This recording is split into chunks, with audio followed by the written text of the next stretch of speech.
Hi friends, Renee Keese here with Carolina Creative, and I'm back with another card making idea for you today. Today I'm going to focus on using a punch. I've got my Hexagon punch out and I've been punching some designer series paper. I'm going to use a variety of different sheets and different patterns in order to make a focal point on my card. And I'm going back to using the Unbounded Beauty designer series paper. There's just a few days left with this 15% off sale that Stampin' Up! Is running. And so if you're interested in getting some of these papers, there's a bunch of packs there's like 14 different packs that are on sale. So you can already see I've been punching some of these hexagons with a variety of different papers. There's even some missing here. And then of course with the flip side, you have a whole bunch of different patterns. So I'm going to punch one more out of this sheet. I'm going to go ahead and flip my camera down so you can start seeing my workspace here. I'm only going to use a couple the sentiment out of this card set, this stamp set, but I do want to punch a few more shapes here to use, and I think I'll do one more out of this as well, and I'm just going to make it up as I go. I'd started trying to lay this out, and it's just kind of fun to play with it and work with it as you go. So what I've done is I have picked Pool Party. This is just a shade lighter than the Summer Splash, which is in a lot of these papers. So I've got a variety of punches already punched out. Some of these I'm going to end up cutting in half, but I think I'm going to lay this out. So what you're going to see is I've got Pool Party, I've got Pretty in Pink, and then the papers focus on the new in colors. So there's Petunia Pop, there's the Pretty in Pink, there's a little bit of Peach Pie in there, and then there's both the Summer Splash and the Shy Shamrock. So there's a little bit of everything in here. But what I want to do is make this my background, and I'm going to stamp a sentiment on there. So let me go ahead and stamp first so that part will be done. And I think I'm going to use my Summer Splash because that will really pop. The Petunia Pop would have looked good too, but I think I'm still trying to coordinate with my card base here is what I'm thinking with all this variety of color. So it's kind of a wow factor. I went a little heavy on the ink, so I'm going to gently stamp this because I had it. I could see it was on the edge of the pad. I must have rocked it. So I will be careful going forward. And now for the inside of the card, I do have a blank white sheet like I like to do. And I'm going to go ahead and stamp that too. I wanted to use the Pretty in Pink. I am going to use the little flower out of this as well.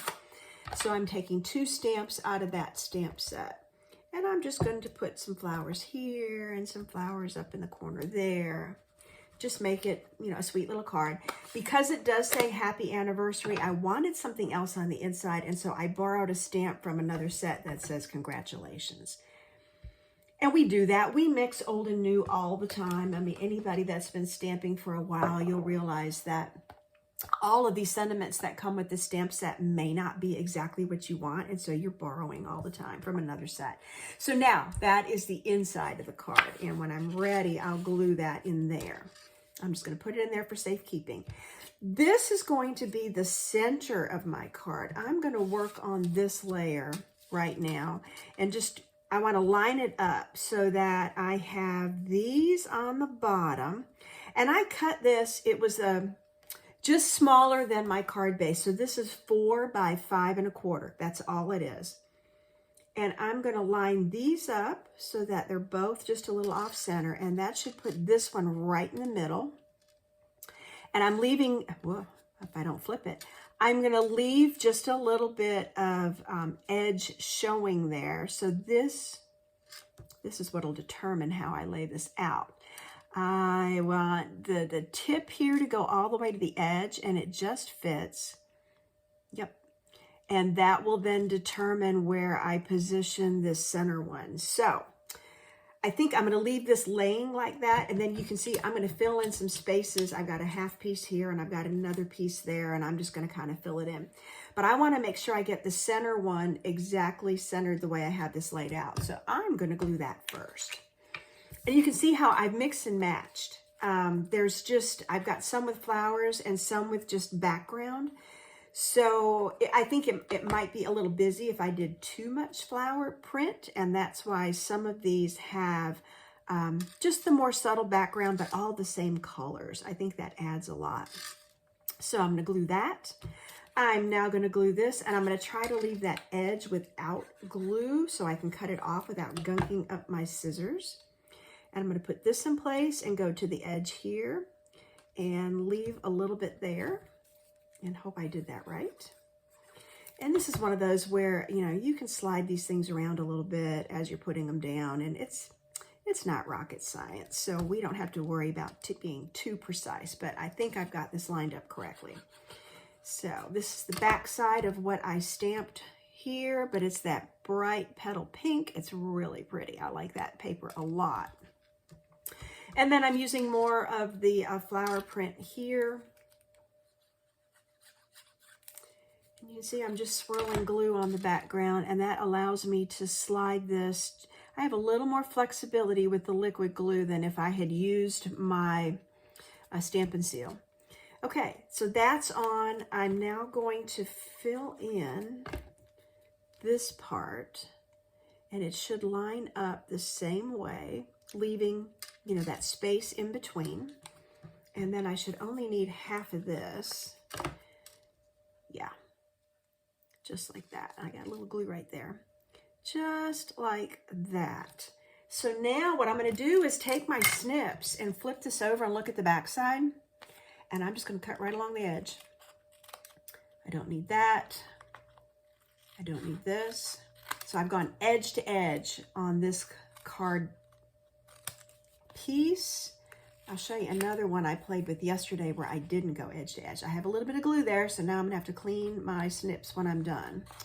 And I find if I get to it quickly and wipe it off, it's pretty easy. If I wait a little bit, that's not quite straight. I might have to use like nail polish remover or something like that to get the glue residue off. But I think that's going to clean up pretty quickly. Okay, I'm going to slide all these little pieces out of my way. So there you have the focal point of the card, and I'm now going to mount this onto my card base. So you can see how all the colors kind of come together. I've got this pink and green vibe going on. Let's see, I'm going to keep using glue. It's right here. Sometimes with these kind of layers, I like to use the Stampin' Seal, but since it's right here in my hand, I'm just going to adhere it this way and line this up so that I have, I'm just eyeballing it, but even edge on all sides. And then I will go ahead and put my insert inside as well, and I like to just dot it on here and not go too heavy. Just enough to hold it in place, like that. Oh, that looks really sweet. And I did go ahead and make a bow because I thought, well, it needs a little something. Now, I could have easily put some rhinestones on here, or, well, with the in colors, we do have some really pretty gems. So that is still an option. I may decide to add some of those. But I was thinking that just a little bow, yeah. I don't want to cover up too much of the print, but I kind of like that. And if I wanted to, of course, I could add just a little bit of shimmer, and I'm just going to put it on some of the flowers and make the flowers really pop. And I could do the leaves here too, just to give them a little bit of a focal point. But I'm trying to kind of keep this simple. I think it's actually a very pretty card. Let me flip this back up. It turned out really pretty. It's got nice contrast. It's got the pop with the flowers. I did one the other day, and I did the opposite. I used Shy Shamrock on top of the petal pink. And you can see I didn't go edge to edge on this one. And I just made kind of a thinking of you card saying, you know, just saying hello. And then I did put just a flower on the inside, just so there was a little something in there, a little surprise when you opened the card. So that's a tip for today, a good way to use up paper. If you've got some scraps left, it doesn't take much to punch this hexagon and then just piece them all together, randomize your paper, or make it the same and just make a pattern. So if you like the project you're seeing here, or you like the products, you can find me at Carolina Creative or hashtag Carolina Creative. You can also find me on the Stampin' Up! Network. It's stampinup.net. Renee Keys. Thanks for joining me today. Stay tuned for the next video.